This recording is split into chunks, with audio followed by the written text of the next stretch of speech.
નમસ્કાર દર્શક મિત્રો, જીએસટીવીની વિશેષ રજૂઆત સાથે હું છું દેવાંગ। બજેટ 2021 ની વાત કરવામાં આવે કારણ કે કોરોના મહામારી પછી દેશના નાણામંત્રી દ્વારા આજે જે બજેટ રજૂ કરવામાં આવ્યું છે, ઘણી આશા અને અપેક્ષાઓ રાખીને દેશનો દરેક સેગમેન્ટ આશા રાખતો હતો કે તેમને શું ફાયદો થાય છે, શું ગેરફાયદો થાય છે।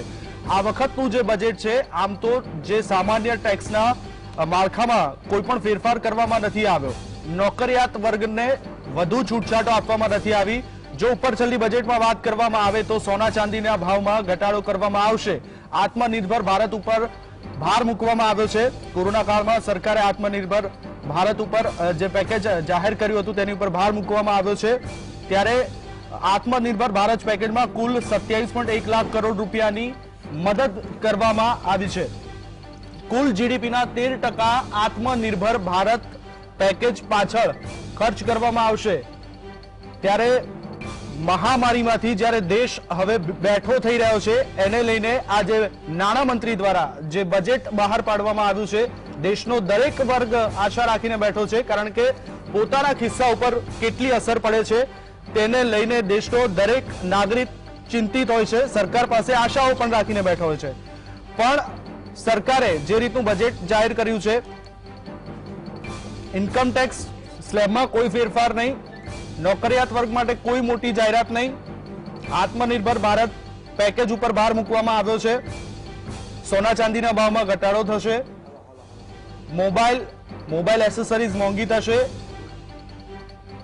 સ્ટીલ પ્રોડક્ટ પર પણ કસ્ટમ ડ્યુટી ઘટાડવામાં આવી છે, વાસણો પણ સ્ટીલના સસ્તા થવાની આશા છે, કોટન પર કસ્ટમ ડ્યુટી વધારીને 10% કરવામાં આવી છે, એગ્રી ઇન્ફ્રા ડેવલપમેન્ટ સેસની પણ જોગવાઈ કરવામાં આવી છે।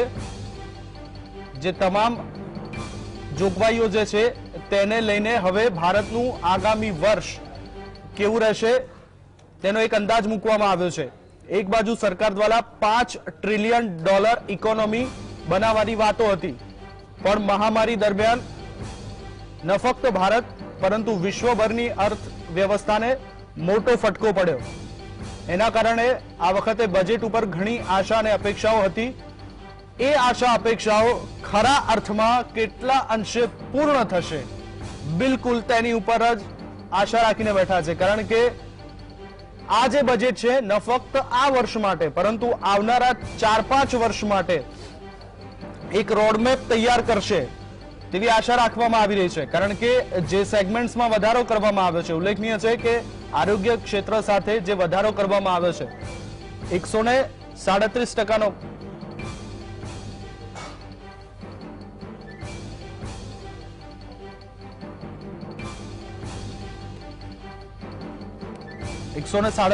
જેટલો આરોગ્ય ક્ષેત્રમાં વધારો કરવામાં આવ્યો છે।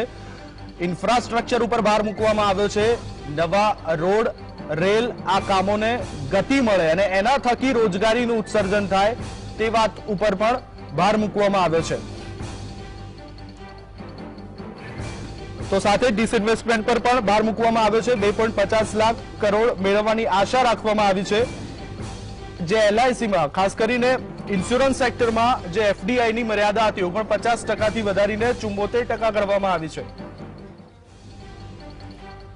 સાથે જ વાયુ પ્રદૂષણ રોકવા માટે, કારણ કે જે રીતના ભારત દેશની અંદર પ્રદૂષણના સ્તરને જોઈને પાછલા વર્ષોમાં જે આંકડા આવ્યા હતા, ચિંતાજનક રીતે જે કાર્બનનું પ્રમાણ વધી રહ્યું છે, એને લઈને પણ સરકાર આ વખતે પર્યાવરણને લઈને પણ ક્યાંક સતર્ક જોવા મળી છે।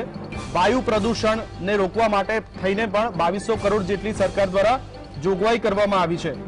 વેક્સિન માટે 35,000 કરોડની જોગવાઈ, તો આરોગ્ય માટે 2.23 લાખ કરોડની જોગવાઈ, રાજકોષીય ખાધમાં પણ વધારો કરવામાં આવશે। કેવું રહેશે આ બજેટ, સમાજના દરેક વર્ગ માટે કઈક આશાઓ આ બજેટ લઈને આવ્યું છે, પરંતુ શું ખરેખર આ આશાઓ પરિપૂર્ણ થશે, કારણ કે મહામારીની અંદર દેશની આર્થિક શું વ્યવસ્થા હતી અને શું થઈ છે એ આપણે બધાએ જોયું છે। હવે આપણે શું બેઠા થઈ શકીશું અને થઈ શકીશું તો કેટલા જલ્દી, કારણ કે આ બજેટ ફક્ત આ વર્ષનું નહીં, આવનારા 4-5 વર્ષનો રોડમેપ નક્કી કરવાનું છે। આમ તો એવી ખાસ કોઈ જોગવાઈ નહીં કે જે નોકરિયાત વર્ગ કે મધ્યમ વર્ગ માટે રાહતના સમાચાર લઈને આવી હોય, પરંતુ દેશ માટે, દેશના અર્થતંત્ર માટે આ બજેટ કેવું રહેશે તેના વિશે આપણે વિસ્તૃત ચર્ચા કરીએ. મારી સાથે એક્સપર્ટ્સ જોડાયા છે, હું એમનો આપની સાથે પરિચય કરાવું. તો હેમંત કુમાર શાહ, જાણીતા અર્થશાસ્ત્રી આપણી સાથે છે. સુરેન્દ્રભાઈ શાહ, જાણીતા chartered accountant. Vinodbhai Agrawal, CII સાથે જોડાયેલા. જયુભાઈ તન્ના, વેપારી અગ્રણી આપણી સાથે છે. કોંગ્રેસ પ્રવક્તા મેહુલભાઈ પટેલ અને બીજેપીમાંથી જયેશભાઈ વ્યાસ પણ આપણી સાથે છે. શરૂઆત હેમંતભાઈ આપનેથી કરીશું. આ બજેટને લઈને 5 ટ્રિલિયન ઇકોનોમીની આપણે 1.5 વર્ષ પહેલા બહુ વાતો કરતા હતા, પણ મહામારી આવી અનફોર્ચ્યુનેટલી, અને આપણે ન ફક્ત આપણી અર્થવ્યવસ્થા પણ વિશ્વભરની અર્થવ્યવસ્થાએ પછડાટ ખાધી. આ વખતે આ બજેટ ઉપર ઘણી બધી આશા હતી. કેવી રીતે જોઈ રહ્યા છો? એક તો આપણે GDP નેગેટિવમાં, પોઝિટિવ આવશે એવી આશા, પણ શું $5 ટ્રિલિયન ઇકોનોમી સુધી આ બજેટ પહોંચાડવામાં કેટલું મદદરૂપ થશે? $5 ટ્રિલિયન સુધી આપણે પહોંચીએ કે કેમ, એ તો એક જુદો જ સવાલ છે. કારણ કે એને આપણે એક સૂત્ર તરીકે જોવાનું છે, રાજકીય સૂત્ર તરીકે જોવાનું છે. આર્થિક બાબત તરીકે બહુ એનું મહત્વ છે કે કેમ એ વિશે જ મને આપણે રાજકારણ અને અર્થવ્યવસ્થાને અલગ જ રાખીએ. હું અલગ નથી, એ એકચ્યુઅલી પોલિટિકલ ઇકોનોમી છે. અર્થશાસ્ત્રને પણ આજથી 150 વર્ષ પહેલા પોલિટિકલ ઇકોનોમી. હેમંતભાઈ, હું આપને રોકીશ કારણ કે આપનો ઓડિયો નથી જતો, ઓડિયોમાં કંઈક પ્રોબ્લેમ છે. હું એ પહેલા તો પછી સુરેન્દ્રભાઈને એક સવાલ પૂછી લઉં, હું પાછો આવું છું. સુરેન્દ્રભાઈ, તમે કઈ રીતના મૂલવી રહ્યા છો? એઝ અ ચાર્ટર્ડ એકાઉન્ટન્ટ મારે જે જોવાનું છે એમાં બેઝિકલી એક વાત છે કે ઇન્કમ ટેક્સમાં કોઈ ફેરફાર કરવામાં નથી આવ્યા, પરંતુ મારી દ્રષ્ટિએ જે રીતે ઇન્કમ ટેક્સમાં કેપિટલ ગેઇનમાં ઇન્ડેક્સેશન આપ્યું છે એવી કોઈક સ્કીમ ગવર્મેન્ટે આજે નહીં તો કાલે પણ ક્યારેક પણ લાવવી પડશે. દાખલા તરીકે હું તમને વાત કરું તો 2015માં બેઝિક એક્ઝમ્પશન લિમિટ 2.5 લાખની કરેલી હતી. ત્યારે $62-63 હતો, આજે $73 થી 75 ની રેન્જમાં ચાલે છે. તો આજે રૂપિયો ઘસાયો છે પણ બેઝિક એક્ઝમ્પશનની લિમિટ ઘટી નથી. બિલકુલ એ જ રીતે ઘણા બધા એક્ઝમ્પશન્સ છે કે જે 80C નું એક્ઝમ્પશન છે, જે 1.5 લાખનું જે છે એને 2.5 લાખ કરવામાં આવ્યા હતા. 80D નું એક્ઝમ્પશન છે, 25,000 થી એ વધતું નથી. એ રીતે લોંગ ટર્મ કેપિટલ ગેઇનમાં પણ જે શેર બજારનો જે long term capital gain 1 lakh સુધી ટેક્સ ફ્રી કરેલો છે. હવે જે લોંગ ટર્મ કેપિટલ ગેઇનમાં જે લોકો મેજર ઇન્વેસ્ટર્સ છે અને એમને જે ટેક્સ લાગે છે એના માટે કોઈ મારો સવાલ નથી, પણ જે નાના ઇન્વેસ્ટરો છે કે જે 50,000 લાખ 2 લાખ રોકે છે ને એમાં લાખ રૂપિયાથી વધારે કમાય છે, તો એ લોકો માટે આ એક્ઝમ્પશનની લિમિટ વધારવી મારી દ્રષ્ટિએ બહુ જરૂરી હતી. બિલકુલ. ચલો, તો કઈ જોગવાઈ એવી છે કે જે હજુ ક્યાંક જરૂરી હતી, હજુ પણ એ થઈ શકે તેમ હતું? કેટલાક લોકોને રાહત મળી છે? કયા સેક્ટરને રાહત મળી છે, કયા સેક્ટરને રાહત નથી મળી? અર્થતંત્રને વેગવંતું બનાવવા માટે થઈને કેટલું ઉપયોગી નીવડશે આ વખતનું બજેટ, એ જ વિશે આપણે વિસ્તૃત ચર્ચા કરીએ. પરંતુ દર્શક મિત્રો, હાલ સમય થયો છે બ્રેકનો. મળીએ એક શોર્ટ બ્રેક બાદ. બ્રેક બાદ ફરી એકવાર આપનું સ્વાગત છે. બજેટ 2021 ઉપર વાત કરી રહ્યા છે. કોરોના મહામારીમાંથી અર્થતંત્ર બેઠું થઈ રહ્યું છે અને ત્યારે નાણામંત્રી દ્વારા જે બજેટ રજૂ કરવામાં આવ્યું છે અર્થતંત્ર માટે કેટલું મૂલ્યવાન, તેના વિશે આપણે વિસ્તૃત ચર્ચા કરી રહ્યા છે. બ્રેક બાદ હેમંતભાઈ, હું પાછો આપની પાસે આવવા માંગીશ. તમારા ઓડિયોમાં પ્રોબ્લેમ હતો, પણ એ જ સવાલ હું તમને ફરીથી પૂછવા માંગીશ કે અર્થતંત્ર માટે આ વખતનું બજેટ એ કેવી રીતે જોઈ રહ્યા છો? આ બજેટના આંકડાઓ જોતા બહુ સ્પષ્ટપણે એવું લાગે છે કે ભારત સરકારે ભારતની પ્રજાને તમે તમારી જાતે આ કોરોના મહામારીના સંદર્ભમાં જે કંઈ તકલીફો પડી છે એ ઉકેલો. સરકાર તમને કંઈ બહુ મદદ કરશે. અચ્છા, એટલે એમાં પણ આત્મનિર્ભર રાખશો નહીં. આત્મનિર્ભર, હા, એટલે લોકોએ આત્મનિર્ભર બનવાનું છે. સરકાર આત્મનિર્ભર બને કે ના બને એ જુદો મુદ્દો છે. દાખલો આપું તમને, અને આંકડા કહે છે રાજકોષીય ખાધ ચાલુ વર્ષે 3.5% અંદાજવામાં આવી હતી, એ વધારીને 9.5% કરી, એટલે 6% વધારો થયો. પણ એ 6% વધારો એની મેળે થયો છે, કારણ કે જીડીપીમાં ઘટાડો 6 થી 7% થયો છે. એટલે ખરેખર તો એ 3.5% કે 4% એ જ ઊભી છે, એમાં ક્યાંય વધારો થયો એ નથી. એનો અર્થ એવો થયો કે તમે જે 23 લાખ કરોડ રૂપિયાના 5 આત્મનિર્ભર પેકેજ જાહેર કર્યા હતા, એમાં સરકારના ખર્ચનો ફાળો, પોતાના ખર્ચનો ફાળો, બેંકો લોન આપે, નાબાર્ડ લોન આપે, આ લોન આપે, પેલા લોન આપે, એની વાત નથી, પણ સરકારના પોતાના બજેટમાંથી જે ખર્ચનો ફાળો થવાનો હોય એ ફાળો નહીવત છે. એ આમાંથી સાબિત થાય છે. હેમંતભાઈ, પણ તમે બિલકુલ સાચી વાત કીધું કે રાજકોષીય ખાધની જો વાત કરવામાં આવે તો એ ટાઈમે 3% હતું, અને જ્યારે અર્થશાસ્ત્રી કહેતા હતા કે હજુ તમે વધારો, તો સરકાર ઘસીને ના પાડતી હતી કે આનાથી વધારે અમને પોસાય એવું નથી. આ મહામારીના કારણે સરકાર 9% સુધી પહોંચી, અને હવે આના સિવાય બીજો કોઈ ઉપાય જોવા નથી મળતો આપણને. તો શું હજી પણ આમાં સવાલ 9% કે 9.5% છે એ નથી, કારણ કે 9.5% ખરેખર 3.5% જ છે, કારણ કે જીડીપીમાં 6 થી 7% ઘટાડો નોંધાવાનો છે, એ એક હકીકત છે. આવતા વર્ષ માટે એમણે જે વર્ષનું બજેટ આપ્યું છે 2021-22, એમાં પણ એમણે અંદાજ મૂક્યો છે કે 6.8% થશે. હવે એ જે 6.8% થશે તે કઈ જીડીપી થશે, તો કે જીડીપીમાં વધારો થશે. IMF નો અંદાજ છે 11.5%. બિલકુલ. પણ સામે 7%ના ઘટાડા ઉપર 11.5% થવાનો, એટલે એ 4.5% જેટલો રહેવાનો. આ 4.5% એ જે જીડીપી હશે ને, એ ગયા વર્ષે જે જીડીપી હતી ને એના કરતા પણ ઓછી હશે, અને માટે આ ફિસ્કલ ડેફિસિટમાં 6.8%નો વધારો આપણને દેખાય છે. એટલે બહુ સ્પષ્ટપણે આમાં એવું દેખાઈ આવે છે કે સરકાર પોતે આ મહામારીને પરિણામે લોકોને જે તકલીફો ઊભી થઈ છે, સામાન્ય લોકોને જે તકલીફો ઊભી થઈ છે, એમાં બહુ મોટો ખર્ચ કરવા માંગતી નથી. 35,000 કરોડ રૂપિયા એમણે વેક્સિન માટે ફાળવ્યા છે, બહુ આનંદની વાત છે. બિલકુલ, એની હું પ્રશંસા કરું છું. બિલકુલ. એવી જ રીતે આરોગ્ય માટેનું જે કુલ ખર્ચ, એમાં સેનિટેશનનું ખર્ચ પણ આવી ગયું. 2,23,000 કરોડ રૂપિયા અંદાજ્યું છે. હું એની સાથે પણ સંમત છું. હું એમ કહું છું કે આના કરતા પણ હજુ વધારે હોવું જોઈતું હતું. બિલકુલ, બરાબર, પણ હું એની પણ પ્રશંસા કરું છું. પણ પછી ફરી એકવાર મુદ્દો એ આવે છે કે primary health centre, community health centre, referral centres, બરાબર, રેફરલ હોસ્પિટલો, જિલ્લા હોસ્પિટલો, સિવિલ હોસ્પિટલો, આ જે વ્યવસ્થા સરકારે પોતાના ધોરણો હેઠળ તૈયાર કરેલી છે, જેમાં સામાન્ય માણસોને આરોગ્યની સગવડો મળે છે, ત્યાં સગવડો ઊભી થશે કે કેમ, આ મોટો સવાલ છે. ચલો, એમાં તો રાજ્ય સરકારનો પણ ક્યાંક રોલ આવશે. આરોગ્ય ક્ષેત્રની જો વાત કરતા હોય હેમંતભાઈ, તો એમાં રાજ્ય સરકારોનો પણ રોલ મહદઅંશે ભાગ ભજવતો રોલ છે જ, હું ના નથી પાડતો. પણ તમે જો સ્પષ્ટપણે અત્યારે જુઓ તો તમને ખબર પડશે કે કોરોના મહામારીના કિસ્સામાં સામાન્ય માણસોને મદદ કરનારા કોણ છે. બિલકુલ, એ સરકારી હોસ્પિટલો છે કે ખાનગી હોસ્પિટલો છે? એ સરકારી હોસ્પિટલો છે. સરકારોએ ખર્ચ કર્યું છે, માટે લોકોને કંઈક અંશે રાહતો પ્રાપ્ત થઈ છે. આ સગવડોને વધારે મજબૂત કરવાની આવશ્યકતા છે. બિલકુલ. આરોગ્ય ક્ષેત્ર સાથે આટલું મોટું એમને જે આટલા 2.23 લાખ કરોડ ફાળવ્યા છે એ એપ્રિશિએટ કરો છો. પણ હેમંતભાઈ, સાથે મારે તમને એ પણ પૂછવું છે કે આ અર્થવ્યવસ્થા આટલી આપણી ખાડે માઇનસમાં આવી આ મહામારીના કારણે, એમાં જો કોઈ ગ્રીન ઝોનમાં હોય તો એ આપણું કૃષિ સેક્ટર, અને જેના કારણે આપણો દેશ ઓળખાય છે કૃષિ પ્રધાન. એના વિશે શું કહેશો? આ બજેટમાં કેવું પ્રાવધાન કરવામાં આવ્યું? જુઓ, તમે એમણે આંકડા આપ્યા કે અમે ખેડૂતોને MSP માં આટલા રૂપિયા આપ્યા અને આટલા ખેડૂતોને ફાયદો થયો. 45 લાખ ખેડૂતોને ઘઉંમાં MSP ને કારણે ફાયદો થયો, અને આશરે 1.5 કરોડ ખેડૂતોને ફાયદો થયો તે ચોખાના MSP માં. આ બંનેનું ટોટલ કરો તો 2 કરોડ ખેડૂતો થાય. દેશમાં ખેડૂતોની સંખ્યા 15 કરોડ છે.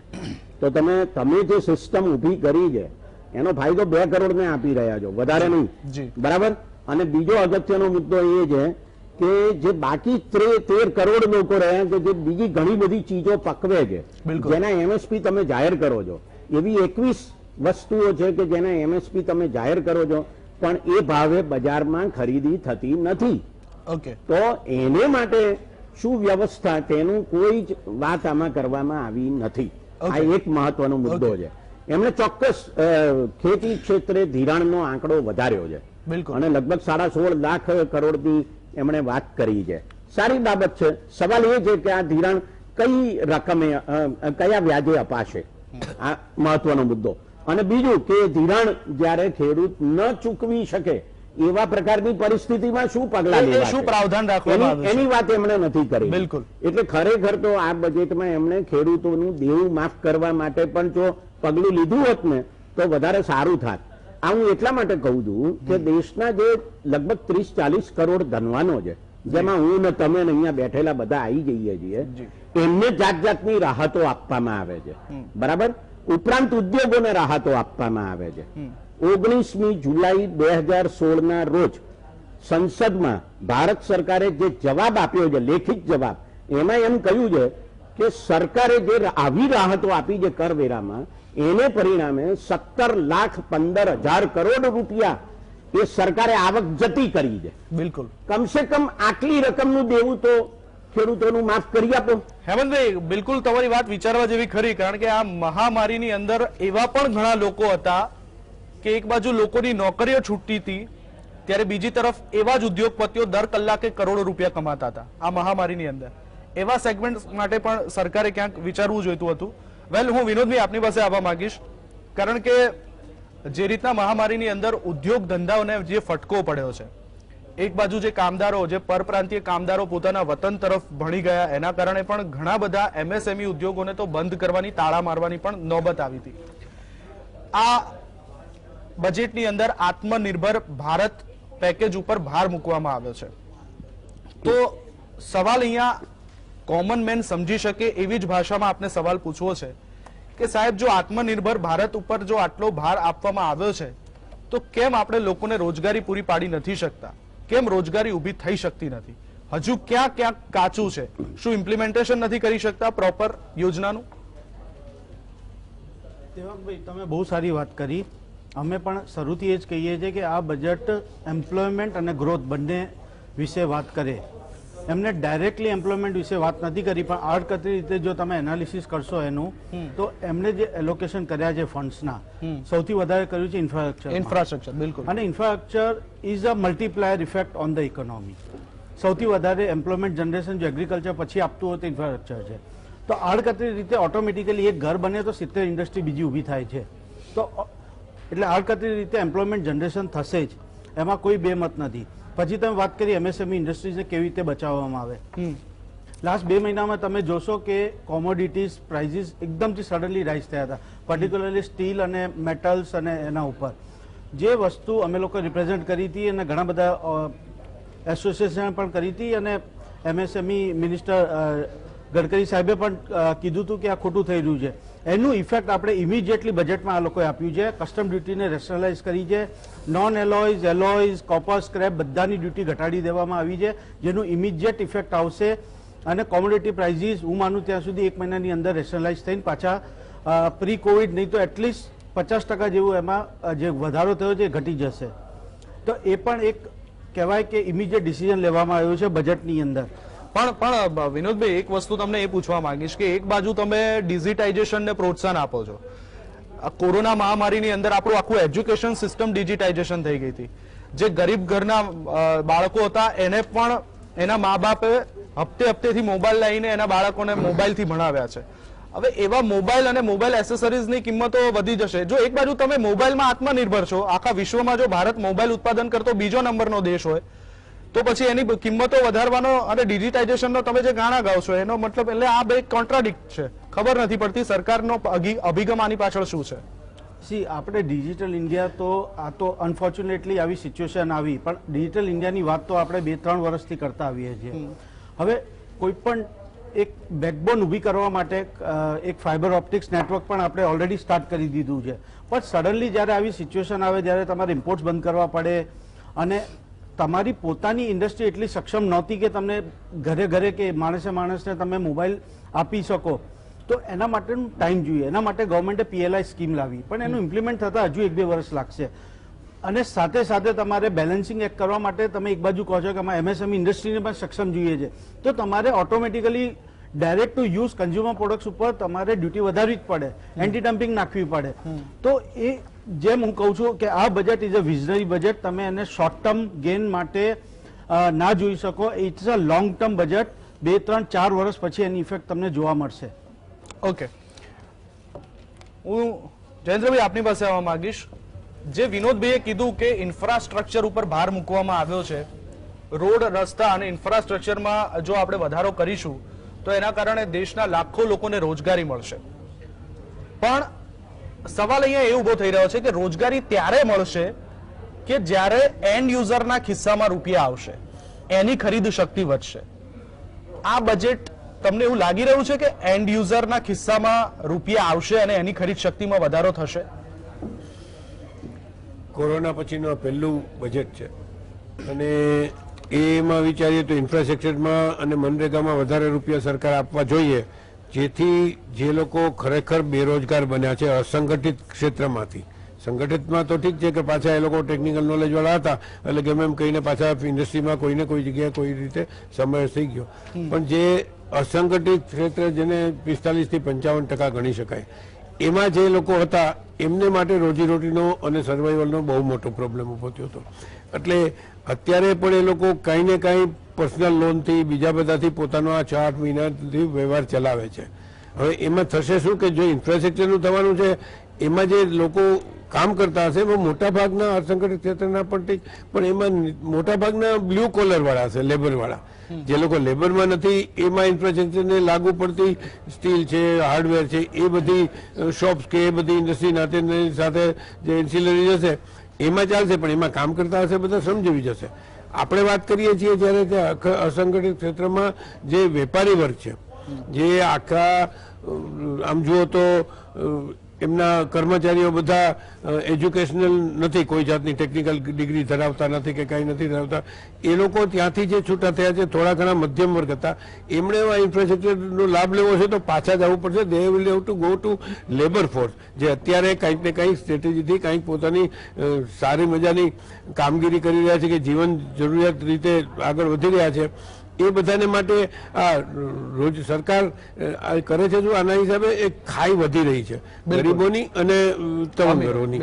એટલે એમાં જે મધ્યમ વર્ગ છે એને મોટો માર પડ્યો છે. એમાં આમાં ક્યાંય કરતા ક્યાંય રાહત એ નથી દેખાતો કે સંતોષ પામે ભાઈ અહીંયાથી જે લોકો શ્રમિકો વિજત કરીને પોતાના ગામ ગયા હતા, અહીંયા પોતાના ગામમાં ને મનરેગામાં ને ક્યાંય ને ક્યાંય એમાં સરકારે એ વિચાર્યું હતું કે એમાં ઉત્પાદકતા ઘટે છે, કારણ કે માણસની સ્કિલને જેનો ઉપયોગ કરીને તમારે ઉત્પાદકતા કરવી, એન્ટરપ્રિન્યોરશિપ આગળ વધારવાની હોય, એ વાત કરવાની હોય તો એ નથી થતું. સ્ટાર્ટઅપની વાત કરજો, સ્ટાર્ટઅપમાં તમે રાહત ક્યારે આપો કે લોકો સ્ટાર્ટઅપ કરી શકે એટલી બેઝિક મૂડી એમની પાસે હોવી જોઈએ.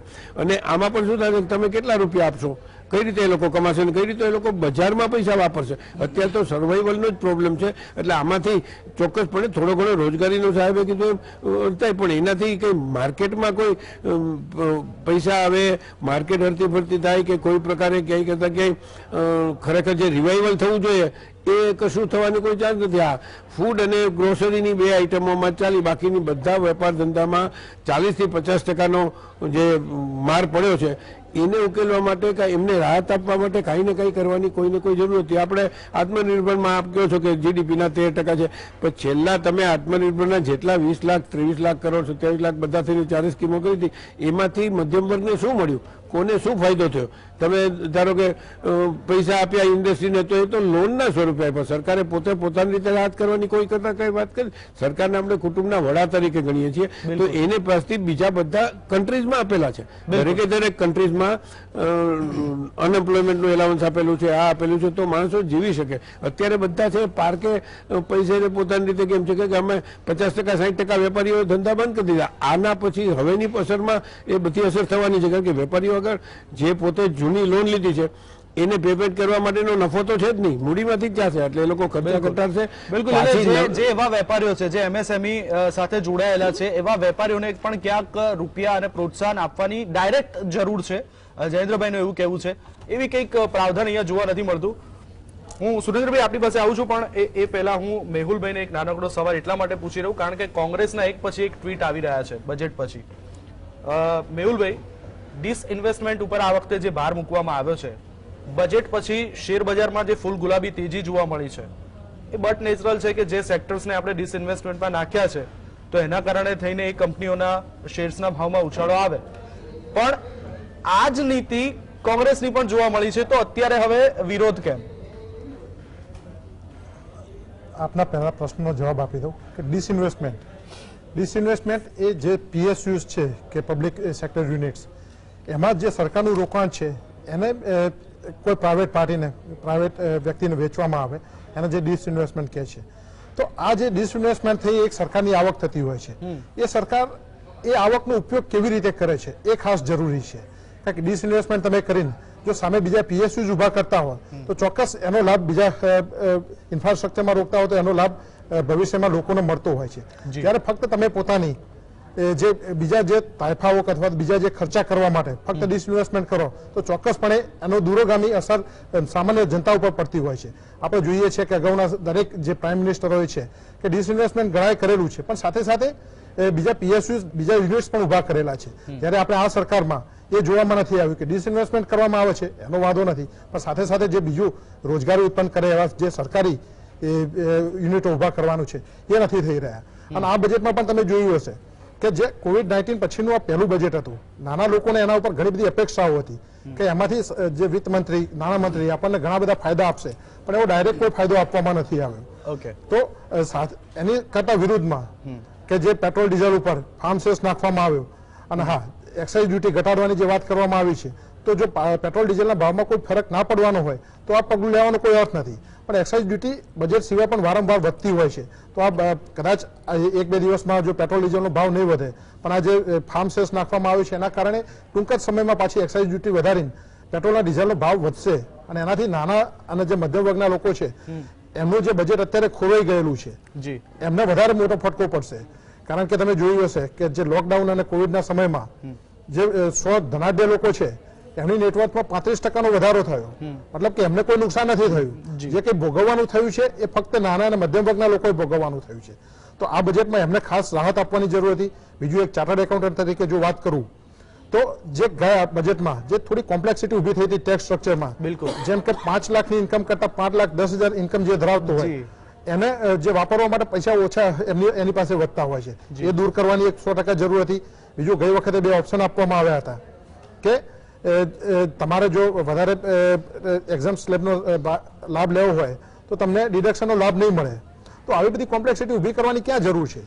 અને જે પ્રમાણે વાત કરી મારા સીએમ મિત્રએ કે આ વખતે ઘણા વખતથી અપેક્ષા રાખવામાં આવતી હતી કે ઇન્કમટેક્સ સ્લેબમાં મોટો વધારો કરવામાં આવે કે જેથી કરીને લોકો પાસે જે એમને ખરીદ શક્તિ વધે અને એનાથી ચોક્કસપણે ડાયરેક્ટલી ફાયદો થતો હોય છે આખી ઇકોનોમીને. એવું કોઈ પગલું આપણને જોવા નથી મળી રહ્યું આ બજેટ. બિલકુલ. ચલો તો હવે હું સીધો જયેશભાઈને પૂછીશ. જયેશભાઈ, આમ તો બધા મહાનુભાવોને તમે સાંભળ્યા છે, લગભગ લોકોનું એવું કહેવું છે કે બજેટ જે પ્રકારે આવી રહ્યું છે એ મધ્યમ વર્ગને કોઈ ખાસ ફાયદો કરાવે તેવું નથી. શું કહેશો? બહુ સ્પષ્ટ વાત છે કે જ્યારે આપણે કહીએ છીએ કે જીએસટીનું કલેક્શન 1,20,000 કરોડનું રેકોર્ડ કલેક્શન થતું હોય અને ત્યારે એમ કહેતા હોય કે બધું જ ખતમ થઈ ગયું છે, એ થોડાક સિલેક્ટિવ વાત કરવાનો પદ્ધતિ લાગે છે. થોડી જ વાર પહેલા હું જયનાણભાઈ હતા અને બકુલભાઈને પણ સાંભળતો હતો ધોળકિયાજીને. એમણે પણ કીધું કે 11-11.5 થી 12% વચ્ચે જીડીપી જાય એ પ્રકારનું બજેટ લાગે છે. ઇન્ટેન્સ સારો લાગે છે. એટલે કેટલાક મુદ્દાઓ પર આપણે જ્યારે વાત કરીએ છીએ મધ્યમ વર્ગની, નિમ્ન વર્ગની, સંચિતો કે વંચિતો વચ્ચેની, દરેક જગ્યાએ જ્યારે કામકાજ એટલે કે રોટેશન પૈસાનું ફરતું થાય તેની સાથે જ ઇકોનોમી વધતી હોય છે, વિકસતી હોય છે. થોડાક મુદ્દાઓ ક્યાંક ને ક્યાંક ચર્ચા એની મારે એટલા માટે વાત કરવી છે કે આપણે ક્યાંક એમ કહીએ છીએ કે વાતો કરી હતી, તો ગયા વર્ષમાં કરેલી વાતો અને એના આંકડા એ આપણે ફરીથી રિવાઇઝ એટલા માટે કરી લેવું જોઈએ કે તમામ લોકોને આવાસ મળે ત્યારે 2010 થી 14 દરમિયાન 41,825 કરોડ રૂપિયા જ ફાળવ્યા હતા, જ્યારે 1,25,00,000 કરોડ રૂપિયાની ફાળવણી ત્યારબાદ એનડીએની સરકારમાં કરવામાં આવી. 6.4 લાખ મકાનો દર વર્ષે બનતા હતા યુપીએની અંદર, એનડીએમાં 29.4 લાખ મકાનો બન્યા. આ પરિસ્થિતિની અંદર આખું રાષ્ટ્ર કોરોનાની પરિસ્થિતિની અંદર જ્યારે એક મિનિટ મને જવાબ પૂરી તક આપવામાં દરેક વ્યક્તિને આપણે સાંભળીએ, તમને પણ પૂરી તક આપીશ. એટલા માટે કહીશ કે સવાલ પૂછવાનો મારો હક છે એટલા માટે રોકી રહ્યો છું. જે તમે વાત કરી રહ્યા છો એ મધ્યમ વર્ગની વાત કરી રહ્યા છો, મધ્યમ વર્ગની જ વાત ઉપર આવું અને હું તમને કહું છું કે સાહેબ જે બજેટમાં રજૂ કરવામાં આવ્યું છે મધ્યમ વર્ગની વાત ઉપર જાઉં છું. જે બજેટમાં આ વખતે જોગવાઈ કરવામાં આવી છે સાહેબ, બોલો એ બજેટમાં ક્યાંય મધ્યમ વર્ગ દેખાતો નથી. ખાસ કરીને જે ટેક્સ સ્લેબમાં કોઈ ફેરફાર નથી કર્યો. It's okay. ભારત વિશ્વની અંદર મોબાઈલ ઉત્પાદન કરતો બીજો નંબરનો દેશ છે, તો તમે મોબાઈલ એસેસરીઝ ઉપર વધારો મૂકી દીધો છે. સ્લેબમાં જ ફેરફાર થાય તો જ મધ્યમ વર્ગ ઉપર એનો સંબોધન થાય. એ વાત તમને લાગે છે કે ઇટ ઇઝ ઇનફ? આગલા સમયની અંદર પણ આપણે ટેક્સ સ્લેબમાં ફેરફાર. જયેશભાઈ, જો ભારત વિશ્વનું બીજા નંબરનું મોબાઈલ ઉત્પાદન કરતો દેશ હોય તો આપણે મોબાઈલ એસેસરીઝ મોંઘા કરવા જોઈએ છે કે આપ મને પૂરતો કદાચ સમય નહીં આપો. જયેશભાઈ, ના હું તમને પૂરતો સમય આપીશ. મારા વતી આપ બોલી લો. જયેશભાઈ, અચ્છા ઠીક છે, જો તમારે ના બોલવું તો ઓકે, હું હેમંતભાઈ પાસે જાઉં. પ્રતિનિધિ તરીકે પૂરતો સમય આપવામાં હોય તો હું ચોક્કસપણે મારી વાત નહીં જયેશભાઈ, પણ જો તમારે ગયા વર્ષના બજેટની વાત કરવી હોય તો પ્લીઝ હું એ નહીં કરવા દઉં તમને. ગયા વર્ષના બજેટની વાત નહીં કરવા દઉં. અદભુત તમારું નહીં બહુ નહીં, આ વખતના બજેટમાં શું છે જયેશભાઈ? આ વખતના બજેટ ઉપર આવતા પહેલા જ હું એટલા માટે કહેવા માંગુ છું કે ક્યાંક ને ક્યાંક એવા મુદ્દાઓની ચર્ચા આપણે કરી કે વાતો થઈ હતી પણ કામ નથી થયું, તો એનો પ્રત્યુત્તર મારે આપવો જ પડે, આપવો જ જોઈએ, અને આ મારી અધિકાર છે, મારી ફરજ પણ છે. એના પ્રત્યુત્તર તરીકે હું તમને આ કહી રહ્યો છું. આ જ પ્રકારે મકાનો ગણીએ, ઇન્ફ્રાસ્ટ્રક્ચરનું ગણીએ, ઉજ્જવલા યોજનાનું ગણીએ, ઉજાલા યોજનાનું ગણીએ. આપણે 8 કરોડ લોકો સુધી ઉજ્જવલા યોજનાના લાભાર્થીઓનો લાભ મળ્યો, 1 કરોડ વધુ આપણે આગળ જઈ રહ્યા છીએ. તમે જે નવી વાત કરવા માંગો છો, 7 ટેક્સટાઇલ પાર્ક નવા બનવાના છે, રોજગારી ઊભી થવાની છે. લોખંડ અને સ્ટીલ જ્યારે સસ્તું કરવાની વાત આપણે આગળ વધીએ છીએ, સીધી ઇન્ડસ્ટ્રી પર વાત આવવાની છે. વાત કરીએ માત્ર ગુજરાતની કે 60 લાખ લોકો અહીંથી ટ્રેન દ્વારા કે જ્યારે બહાર ગયા હતા એ લોકો પાછા આવ્યા. જ્યારે આપણે રોજગારીની વાત કરી ત્યારે કહેવું પડે કે એ જ ગુજરાત રાજ્ય અને ભારત ક્યાંક એને રોજગારી આપી રહ્યું છે. ઇન્ડસ્ટ્રીઓના વીજ બિલ આજે 5 મહિના પહેલા પણ સારામાં સારી રીતે જૂના બિલોની જેમ શરૂ થયા છે, એ પણ રોજગારી કારખાનાઓ ચાલી રહ્યા છે. સિલેક્ટિવ વાત ન કરીએ, એમએસએમઈ માટે 15,700 કરોડ રૂપિયા ફાળવવામાં આવ્યા, તો પછી એ ક્યાં સુધી પહોંચશે? તો ગામડાઓ માટે 40,000 કરોડ રૂપિયા ફાળવવામાં આવ્યા, 40,000 કરોડ રૂપિયા ફાળવવામાં આવ્યા. મને લાગે છે કે આપણે 74% કેમ વિષય પૂરો થાય પછી તમે બોલો તો વધુ સારું. કદાચ યોગ્ય મર્યાદા નથી લાગતી. આપ જેમ બોલો છો હું નહીં વાત કરવા દઉં એ પણ યોગ્ય નથી. ગેસ્ટ નથી, હું એન્કર છું, એટલે હું એન્કર તરીકે તમને પૂછી શકું, હું નહીં બોલવા દઉં એ પણ યોગ્ય ન કહેવાય. અમે મારો સવાલ છે અને હું પૂછી શકું તમને, અને મારો અધિકાર છે, મારો કર્તવ્ય છે. જે જીડીપીના 13% આપણે આત્મનિર્ભર તરફ માટે આગળ જવા માટે આપી રહ્યા છીએ. આત્મનિર્ભર માટે રાષ્ટ્ર પૂરેપૂરું કામ કરી રહ્યું છે. આ આંકડાઓ આ દિશામાં ભારતે રસી બનાવી અને લોકો સુધી આપણે ઝડપથી પહોંચાડી રહ્યા છીએ. આખરે ઇન્ડેક્સ કે હ્યુમન ઇન્ડેક્સની પણ આપણે આજે ચિંતા કરી રહ્યા છીએ. આપણે જે પિલર્સની વાત કરી છે તેમાં હેલ્થ અને વેલબિંગને આપણે સામેલ કરીએ છીએ. આ બધી જ બાબતો શું માણસને સીધી જ સંબોધન કરતી નથી? લોકોને આજે સીધી રસી પહોંચે છે કે હજારો કરોડ રૂપિયાના રાશન આપણે આજે આ સમયની અંદર પહોંચ્યા, એ શું મધ્યમ વર્ગ કે સામાન્ય વર્ગ સુધી પહોંચતી બાબત નથી? વીમા ક્ષેત્રમાં તમે જે વાત કરવા માંગો છો બરાબર છે, 74% વિદેશી રોકાણ. આની પહેલાની ચર્ચામાં પણ બકુલભાઈ ધોળકિયા બોલ્યા છે કે એ રોકાણના દ્વારા આખરે તો ભારત દેશની અંદર કામ થવાનું છે. રોકાણ અહીં આવી રહ્યું છે એનો અર્થ એવો નથી કે બધું જ એ ભારત માટે આપણે શું કોંગ્રેસ કે કોઈ પણ સરકાર નથી ઈચ્છતા કે ભારતની અંદર મૂડી રોકાણ આવે? મેટ્રો ટ્રેન કે મેટ્રો ટ્રેનના 11,000 કરોડ રૂપિયા મેટ્રો ટ્રેન માટે આપણે ફાળવી છે. ઇન્ફ્રાસ્ટ્રક્ચર છે, બિલકુલ. સ્વાસ્થ્ય માટે 2.38 લાખ કરોડ ફાળવી છે. આપણને સારું સાંભળવું ન ગમતું હોય અટકાવતા હોય તો મને વાંધો નહીં. મારી પાસે બીજા ઘણા મુદ્દા છે. દરેકને ચાન્સ આપે છે. જયેશભાઈ આવા આક્ષેપો જીએસટીવી ઉપર નહીં કરો પ્લીઝ. મિત્ર, આ એવો મંચ નથી. સારું સાંભળવા ના માંગતા હોય આ તમારી લેંગ્વેજ જીએસટીવી ઉપર યોગ્ય નથી. નહીં સારા જયેશભાઈ, સારા સાંભળવા ના માંગતા એનો મતલબ શું છે? કિસાન રેલ નહીં જયેશભાઈ, મને જવાબ આપો. સારું સાંભળવા ના માંગતા હોય તમારો કહેવાનો મતલબ શું છે? હજી સાંભળતા નહીં. તમારો કહેવાનો મતલબ શું? સારું સાંભળવા ન માંગતા જીએસટીવી ના મંચ ઉપરથી તમે આવી ભાષાનો પ્રયોગ કેવી રીતે કરી શકો? કિસાન રેલ સારું સાંભળવા ન માંગતા હોય આવી ભાષાનો પ્રયોગ જયેશભાઈ તમે કેમ કરો? વારંવાર રોકો છો જયેશભાઈ, તમે આવી ભાષાનો પ્રયોગ કેમ કરો છો? સારું સાંભળવા ન માંગતા હોય તમે આવી ભાષાનો ઉપયોગ કેમ કરી શકો? જીએસટીવી ના મંચ ઉપર રોકી રહ્યા છો મિત્ર, રોકી રહ્યા છો સાહેબ. લોકશાહીમાં દરેકને બોલવાનો, દરેકને સાંભળવાનો અધિકાર છે. તમે બોલાવો છો ને દરેકને બોલવાનો અને સાંભળવાનો જયેશભાઈ અધિકાર છે. એક્ઝેક્ટલી તમે આવી રીતે બ્લેમ જીએસટીવી પર ના કરી શકો. હવે મારી વાત પૂર્ણ કરો. નહીં, હું જયેશભાઈ આવું છું, ફરીથી હું આવું છું. હવે આ તમારી તમામ બાબતોનો આપણે જવાબ લઈશું, પણ હું હેમંતભાઈ પાસે જઈશ. હેમંતભાઈ, જે રીતના એફડીઆઈ ની વાતો થઈ રહી છે, મધ્યમ વર્ગની વાતો થઈ રહી છે, પ્રોત્સાહન આપવાની વાતો થઈ રહી છે, તો પછી આપણે જે ડિસઇન્વેસ્ટમેન્ટની વાતો છે, ખાસ કરીને ઇન્સ્યોરન્સ સેક્ટરમાં 49% થી 74% જવા ઉપરની ફરજ શું કરવા પડી આપણને? મને એ નથી સમજાતું કે એક બાજુ શબ્દ વાપરવામાં આવે આત્મનિર્ભર ભારત અને બીજી બાજુ તમે વધુ ને વધુ વિદેશી રોકાણને આમંત્ર્યા કરો, તો એમાં આત્મનિર્ભરતા કેવી રીતે ઊભી થાય, સ્વાવલંબન કેવી રીતે ઊભું થાય એ મને સમજાતું નથી. કારણ કે તમે કોઈ પણ સામાન્ય અર્થશાસ્ત્ર ભણેલા માણસને પણ પૂછો તો જેટલું એફડીઆઈ આવે છે, જેટલું એફઆઈઆઈ આવે છે, એ બધું જ એક યા બીજી રીતે વિદેશી દેવું છે. 2014માં જયારે મોદી વડાપ્રધાન બન્યા ત્યારે ભારતનું વિદેશી દેવું એ $446 અબજ હતું. આજે $556 અબજ છે છેલ્લા આંકડા મુજબ. એટલે 25% જેટલો વધારો થયો છે છેલ્લા 6 વર્ષમાં. વિદેશી દેવાની વાત કરું છું. અને એટલો વધારો થયો છે કે જેટલો વધારો અગાઉના 65 વર્ષના ગાળા દરમિયાન થયો નથી. તો સવાલ એ આવે છે કે આપણું આપણે છે ને અત્યારે આપણું જે આખું વિકાસનું મોડેલ છે એ આપણે યુરોપ અને અમેરિકા પાસેથી ઉછીનું લઈએ છીએ. અને એ ઉછીનું લીધા પછી પણ આપણે વાત આત્મનિર્ભરતાની કરીએ છીએ. ખરેખર આપણે આપણું પોતાનું મોડેલ વિકસાવવાની જરૂર છે. આપણે ભારત છીએ એ આપણે યાદ રાખવાની જરૂર છે. આપણી 138 કરોડની વસ્તી છે એ આપણે યાદ રાખવાની જરૂર છે. અને આપણો પ્રદેશ વધવાનો નથી એ પણ આપણે યાદ રાખવાની જરૂર છે. માની લો કે આખું પાકિસ્તાન યુદ્ધ કરીને જીતી લઈએ ને તો બીજા 15 કરોડ આપણી પાસે આવવાના છે. પાકિસ્તાન કઈ ખાલી પ્રદેશ નથી. એટલે એ આપણે ધ્યાન રાખવાની જરૂર છે. યુરોપની વસ્તી 55 કરોડ છે, અમેરિકાની વસ્તી 32 કરોડ છે. આ બંને ભેગા કરો એના કરતા પણ પોણા ગણી જેટલી વસ્તી આપણી છે. તો વિકાસનું એમનું મોડેલ અને વિકાસનું આપણું મોડેલ બે સરખા હોઈ શકે જ નહીં. લાંબા જોડે ટૂંકો જાય, મરે નહીં તો માંદો તો થાય જ. બિલકુલ આ વાત આપણે બરાબર ધ્યાનમાં રાખવા જેવી છે.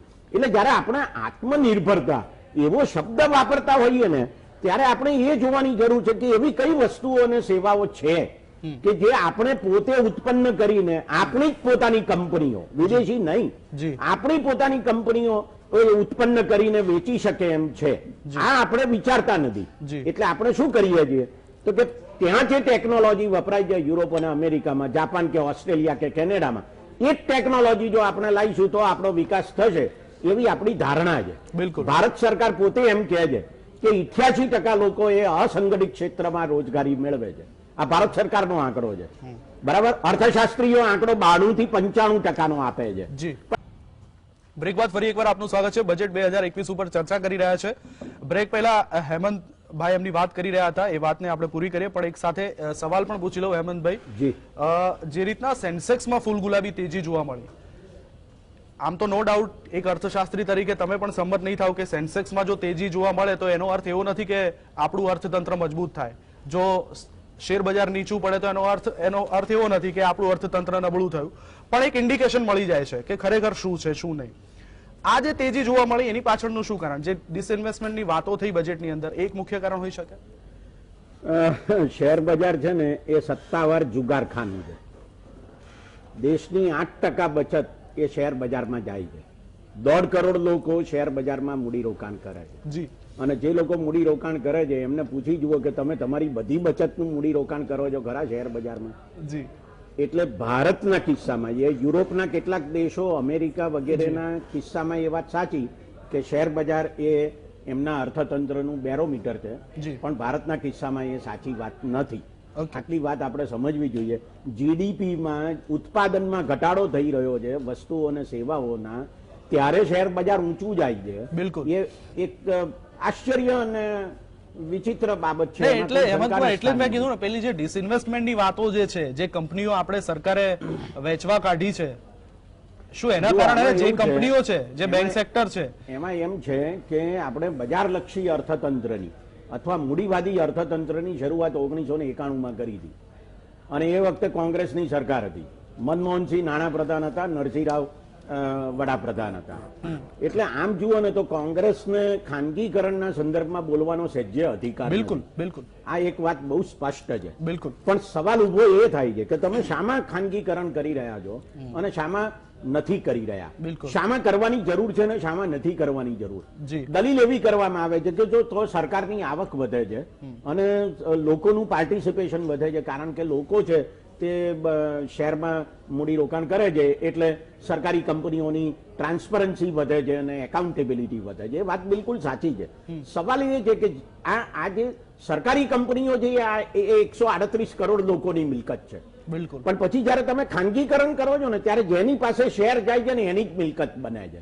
એ 138 કરોડની મિલકત નથી થતી. બિલકુલ. આ વાત આપણે બરાબર ધ્યાનમાં રાખવી જોઈએ. અને બીજો અગત્યનો મુદ્દો એ છે કે આપણે બધા અત્યારે બજારલક્ષી અર્થતંત્ર એના તરફ આગળ વધી રહ્યા છીએ. તમે આખું યુરોપ અને અમેરિકા, કેનેડા જુઓ તો તમને ખબર પડશે કે ત્યાં સરકાર વધારે ને વધારે કાળજી લઈ રહી છે લોકોની. બજાર ઉપર એમને છોડી નથી દેવામાં આવી રહ્યા. તમને એક બહુ જ ઇન્ટરેસ્ટિંગ બાબત એ કહું કે ભારતમાં જયારે કોરોના લોકડાઉન આવ્યું અને લોકો બેકાર થયા તો 4 કરોડ લોકો વધારે ગરીબીમાં ધકેલાયા. આવું અર્થશાસ્ત્રીઓએ અંદાજ કાઢ્યો છે અને એ લગભગ સાચો છે. એનાથી ઊંધું અમેરિકામાં થયું છે કે ડોનાલ્ડ ટ્રમ્પની સરકારે, એ તો ગયા આવે, પણ ડોનાલ્ડ ટ્રમ્પની સરકારે એમને પહેલા $1200 આપ્યા, પછી $600 આપ્યા, પછી બીજા $400 આપ્યા. અને એ જે આંકડો છે અર્થશાસ્ત્રીઓ દર મહિને ત્યાં ગરીબીનો આંકડો નીકળે છે, તો એમણે એમ કહ્યું કે માર્ચમાં અમેરિકામાં ગરીબીની રેખા નીચે જીવનારા લોકોનું પ્રમાણ 12.5% હતું, પણ એપ્રિલ, મે અને જૂનના ગાળા દરમિયાન એ 11.2%, 11.4% અને 11.5% હતું. તો લોકડાઉનમાં ગરીબી ઘટી અમેરિકામાં. કેમ? એટલા માટે કે સરકારે લોકોની વધારે કાળજી લીધી. આપણે ત્યાં શું થયું? એનાથી ઊંધું થયું. સરકારે લોકોની કાળજી ના લીધી, અને એ જે કાળજી ન લેવી અને બજારની દયા ઉપર ગરીબોને છોડી દેવા, એવું જે વલણ ઊભું થયું છે આપણે 1991 થી લગભગ, બિલકુલ એ વલણ તમારે પણ ક્યાંક જવું છે અને સમય ઓછો છે. સુરેન્દ્રભાઈ પાસે જવું છે. એક છેલ્લો કે 10 માંથી કેટલા માર્ક આપશો?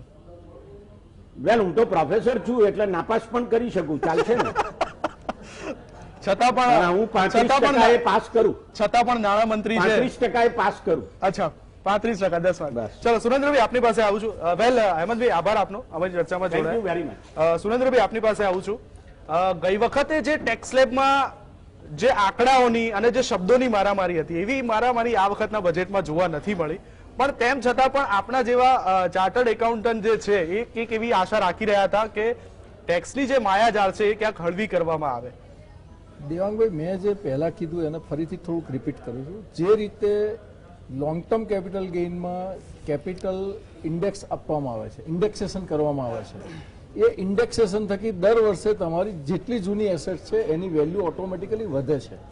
એ જ રીતે હવે સરકારે કાયમ માટે એક એવી સ્કીમ લાવવાની જરૂર છે કે જેમાં ઇન્ડેક્સેશન થઈ જાય કે ગઈ સાલ મારી ઇન્કમ 2.5 લાખ રૂપિયા હતી, આ વર્ષે મારી 2,60,000 થઈ, તો 10,000 રૂપિયા પર મારે જે ટેક્સ ભરવાની જવાબદારી આવે છે ન આવી જોઈએ, કારણ કે 5% ફુગાવો થયો છે.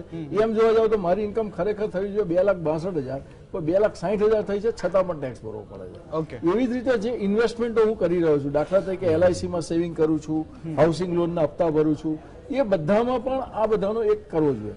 હવે ટેક્સેશન સિવાયની વસ્તુઓમાં પણ જો તમે પરમિશન આપો તો હું 2 મિનિટ બોલું. બિલકુલ. કે જેમ સરકારે પોતે હમણાં પરમ દિવસે નિર્મળાબેને જે પોતાનું એક સર્વે આપ્યો, ઇકોનોમિક સર્વે, એમાં કીધું છે કે કોવિડની ઇફેક્ટમાંથી દેશને નીકળતા 2 વર્ષ લાગશે.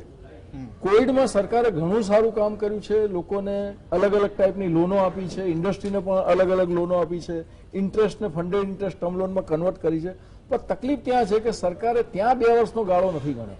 જેમ કે એપ્રિલ, મે, જૂન અને જુલાઈ મહિનાની જે લોનનું વ્યાજ હતું એનું ઇન્ડેક્સેશન ફંડેડ ટર્મ લોનમાં કન્વર્ટ કર્યું, એનું રીપેમેન્ટ 1 જાન્યુઆરીથી ચાલુ કરીને માર્ચ 2021 સુધીમાં રીપે કરી દેવાનું છે.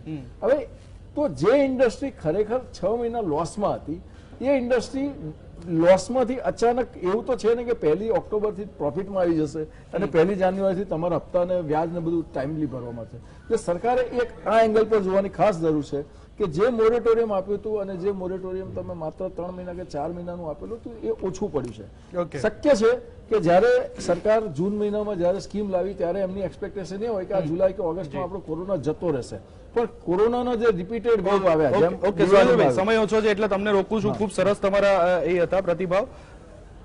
એફડીઆઈ પર એક વાક્ય બોલીશું તમને. જી જી, મારી પાસે સમય ઓછો છે, સમય મળશે તો પાછો આવું છું તમારી પાસે. પણ બિલકુલ હવે એક શોર્ટમાં 1 મિનિટ હું વિનોદભાઈ અને જયેન્દ્રભાઈ તમને આપવા માંગુ છું. પેલા કોને આપો? પહેલા જયેન્દ્રભાઈ તમે લઈ લો. સવાલ અહીંયા એ છે કે જે રીતના વાતો થતી હતી ગેમ ચેન્જર સાબિત થશે આ બજેટ, શું તમને આ ગેમ ચેન્જર સાબિત થયેલું લાગ્યું? બીજી વાત, એક વેપારી તરીકે આપને એટલા માટે પૂછું છું કે જીએસટી જે માળખાની વાત થતી હતી ટેક્સના, કે ભાઈ આ જે અસમંજસતાઓ છે વેપારી પોતે જ નથી સમજ્યા, એમાં સરળીકરણ લાવવાની જે વાતો થઈ આ વખતે, એનાથી સંતુષ્ટ છો? આ વાત દરેક વખતે થાય છે. જ્યારે અમે વેપારીના એસોસિએશન કે જ્યારે અમે સંગઠનો સરકારને મળ્યા છે ત્યારે સરકારે દરેક વખતે આશ્વાસન આપેલું જ છે. આ અઢિયા સાહેબ હતા ત્યારની વાત કે અમે સરળીકરણ લઈ આવીએ, સરળીકરણ લઈ આવીએ, પણ બેઝિક આખે આખું સ્ટ્રક્ચર જ જુદી રીતે થયું છે કે 4 મહિના પહેલા જે જાહેરાત થઈ એનાથી જુદી જાહેરાત આવે. એ બધી વાતોમાં થાય સારું છે. વી વેલકમ દેટ થિંગ. આપણે એને આવકારીએ છીએ કે સરકારને રિયલાઇઝ થાય છે કે આમાં સરકાર. મારે તો જયેશભાઈ કીધું ને આંકડાની માહિતી આપતા હતા એના સંદર્ભે એક અડધી મિનિટની વાત કરી છે. આ 30 સેકન્ડમાં જ વાત કરી છે કે ગુજરાત સરકારે વેપારીઓ માટે આત્મનિર્ભર સહાય, યવન સહાય બંને દાખલ કરી. એકમાં 1 લાખ રૂપિયા, 2 માં 2 લાખ રૂપિયા, 2.5 લાખ રૂપિયા વેપારીઓ માટે જાહેર કરી, સહકારી બેંકો હસ્તક જાહેર કરી. ગુજરાતમાં 1 કરોડ ને 20 લાખ, આપણે 6 કરોડની વસ્તી ગણીએ તો એમાં 20% એટલે કે મિનિમમ 1 કરોડ વેપારીઓ છે.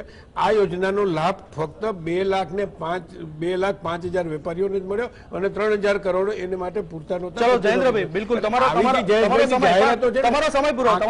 10 માંથી કેટલા માર્ક આપો છો? 10 માંથી કેટલા માર્ક?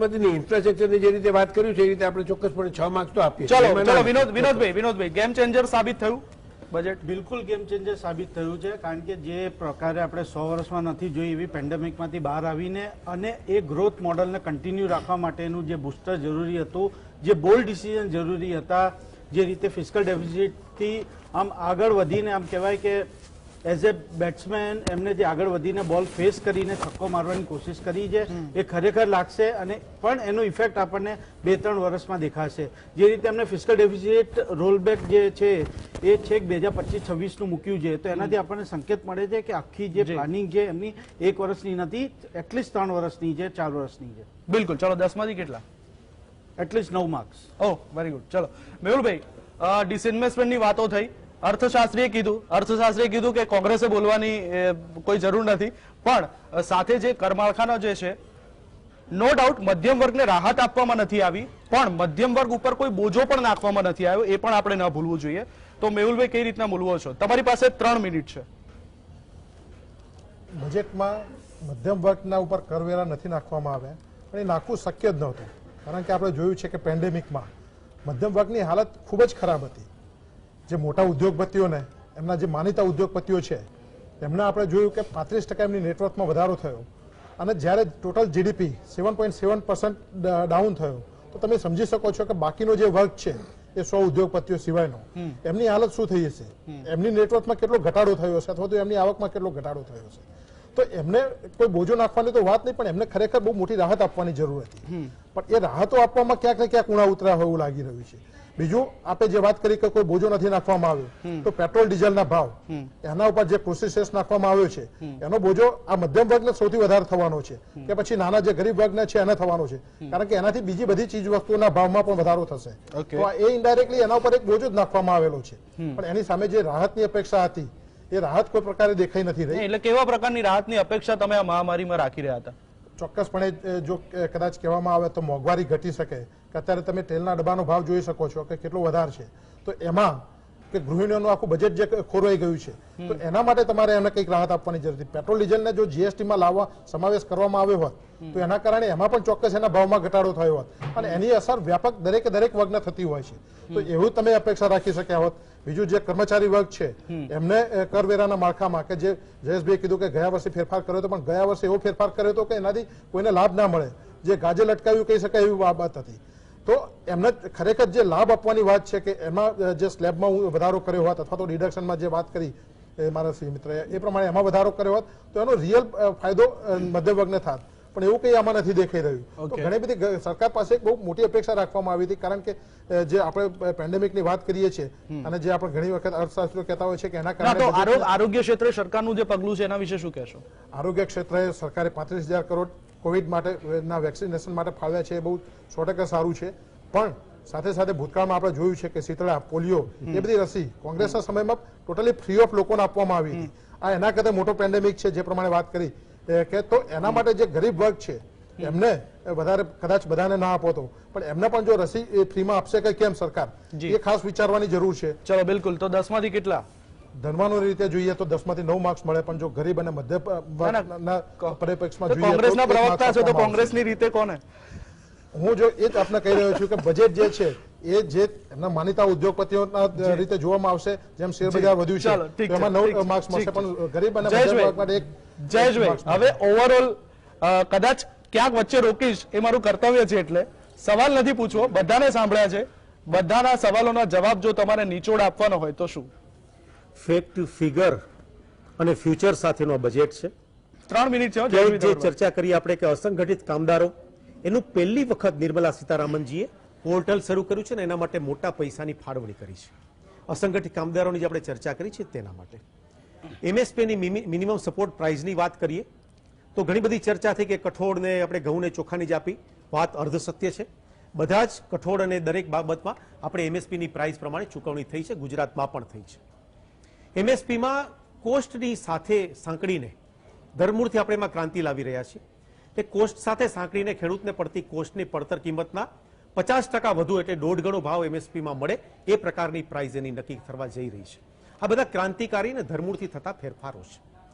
આ પેન્ડેમિકની અંદર જે પરિસ્થિતિમાં આપણે ટક્યા છીએ ત્યારે મને ચોક્કસપણે લાગે છે કે 1 અબજ અને 30 કરોડ મસ્તિષ્ક અને 2 કરોડ અને 60 લાખ હાથ, આ સાથે સમર્થ નેતૃત્વ, આ એક દિશામાં જ્યારે આપણે આગળ વધશું ત્યારે જીડીપી પર આપણે પાર કરશું. એક ઉત્સાહના વાતાવરણથી આપણે આગળ વધ્યા છીએ. ભારતના વૈશ્વિક કક્ષાએ ભારતની પરિસ્થિતિની સામે આપણે ખૂબ સારી રીતે આપણે બહાર આવ્યા છીએ તેની વાત કરવી જોઈએ. નાનકડી વાત હું ચોક્કસ એટલા માટે કરીશ, વારંવાર આપણે ઉદ્યોગપતિઓની જે વાત કરીએ છીએ, કોંગ્રેસ કે કોઈ એમાંથી બાકાત ન હોય, કોઈ ક્ષેત્ર બાકાત ન હોય, મીડિયા પણ બાકાત ન હોય, એ જે વધારો આપણે બોલીએ છીએ ત્યારે એ અર્થસત્ય ન ભૂલવું જોઈએ કે શેર બજારને ધ્યાનમાં રાખીને તેની વર્થ છે, તેનું ટર્નઓવર આપણે જોતા નથી. ત્યારે એ પણ ચર્ચા થવી જોઈએ. ત્યારે કરી એમ લાગે કે ફેક્ટ ને ફિગર સાથે વાત કરીએ તો એ યોગ્ય કહેવાય. આ બજેટ ઇન્ફ્રાસ્ટ્રક્ચર, આ બજેટ કૃષિ, આ બજેટ આરોગ્ય, આ બજેટ સામાન્ય બધા જ મુદ્દાઓ અને સર્વાંગી, સર્વસ્પર્શી અને સર્વવ્યાપી તરીકે બધે જ પહોંચતું બજેટ છે. અને આ બજેટને લઈને આવતીકાલે આ ભારત વધુ શક્તિથી, વધુ નિર્માણથી આગળ વધશે. ક્યાંક નાનકડા મોટા વિચાર ભેદ હોય, પરંતુ સાચી વાતને સ્વીકારીને જો આપણે આગળ વધીએ તો આ બજેટ સૌ કોઈ વ્યક્તિ સ્વીકારે છે કે આ બજેટ ભવિષ્યની અંદર જે પરિસ્થિતિમાંથી આપણે બહાર નીકળ્યા હતા તેને ધ્યાનમાં રાખીને કોઈ વર્ગ ઉપર તેનો બોજો ન પડે તેનું ધ્યાન રાખીને આવેલું બજેટ છે. આ બજેટ ઉત્તમ બજેટ કરીને આપણે આગળ વધીશું અને આનાથી વધુ ને વધુ પ્રગતિ ડબલ ડિજિટમાં, જેમ બકુલભાઈ ધોળકિયા કહેતા હતા કે ડેફિનેટલી આપણી જીડીપી આગળ વધશે, તે પૂરેપૂરી સંભાવના સાથે, વિશ્વાસ સાથે આગળ વધીએ છીએ. કારણ કે બજેટની અંદર પરિવારના વડા તરીકે બજેટ જરૂરથી નિર્મલાનજી રજૂ કરી રહ્યા છે, પરંતુ આખરે તો આ રાષ્ટ્રનું બજેટ છે અને આપણે સાથે મળીને કામ કરી રહ્યા છીએ. મોટું પરિવર્તન આ રાષ્ટ્રમાં એક જ આવ્યું છે કે એક સમર્થ નેતૃત્વની સાથે સમગ્ર પ્રજા જ્યારે જોડાઈ છે અને તેના કારણે જે આપણે પરિવર્તન જોઈ રહ્યા છીએ તે રેલમાં, કૃષિની બાબતમાં ખાલી આપણે વાત કરી હતી કે આપણે લોકો માટે, કિસાનો માટે રેલ શરૂ કરીશું. રેલવે આજે 100 જેટલી રેલ શરૂ થઈ છે અને 34,000 મેટ્રિક ટન પરિવહન છેલ્લા 5 મહિનામાં થયું છે. બિલકુલ આ પરિવર્તન છે. બિલકુલ. અને પરિવર્તન દ્વારા આપણે અપેક્ષા રાખીએ છીએ, આશા રાખીએ છીએ અને એટલું જ નહીં, વિશ્વાસ અને શ્રદ્ધા રાખીએ છીએ કે ભવિષ્ય આપણું આનાથી વધુ અને વધુ ઉજ્જવળ હશે. વ્યક્તિનું, રાષ્ટ્રનું, બધાનું જ. એક વાત ચોક્કસ કહીશ કે આત્મનિર્ભરની અંદર અનેક મુદ્દાઓને આયામો આપણે કામ થયું છે, ચોક્કસપણે થયું છે, પરંતુ સાથે સાથે રાષ્ટ્રના સમયનો અભાવ છે. મિલિટરીની બાબતમાં જો આપણે કહેતા હોઈએ, હેમંતભાઈએ કીધું કે હું તો પ્રોફેસર છું, ફેલ પણ કરી શકું, તો આ તો ઘરનું પેપર છે, 10 માંથી 10 ના આપી શકાય, પણ કેટલા આપી શકાય? ના, હું 10 માંથી 10 ડેફિનેટલી આપીશ. ઘરના પેપરની પણ વાત નથી, પરંતુ મારે એટલું ચોક્કસ કહેવું પડે કે આત્મનિર્ભરની અંદર છે ને, જી, આપણે જે રાષ્ટ્રની અંદર મહત્વનું કામ કર્યું છે, અવકાશના ક્ષેત્રમાં હોય તો પણ ભલે, અને સાથે સાથે આ તે મિલિટરીના સંસાધનો વિકાસમાં રાષ્ટ્રમાં કામ કર્યું છે. સમયનો અભાવ છે. આપનો ખૂબ ખૂબ આભાર. તમે અમારી સાથે જોડાયા અને આપના પ્રતિભાવ આપ્યા તે બદલ પણ આપનો આભાર. દર્શક મિત્રો, જીએસટીવી ઉપર સતત બજેટને લગતી તલસ્પર્શી વિગતો અમે આપના સુધી પહોંચાડી રહ્યા છે. હજુ પણ બજેટને લગતી કેટલીક ચર્ચાઓ છે, અમે આપના સુધી પહોંચાડતા રહીશું, પરંતુ હાલ સમય થયો છે એક બ્રેકનો. આપ જોતા રહો જીએસટી.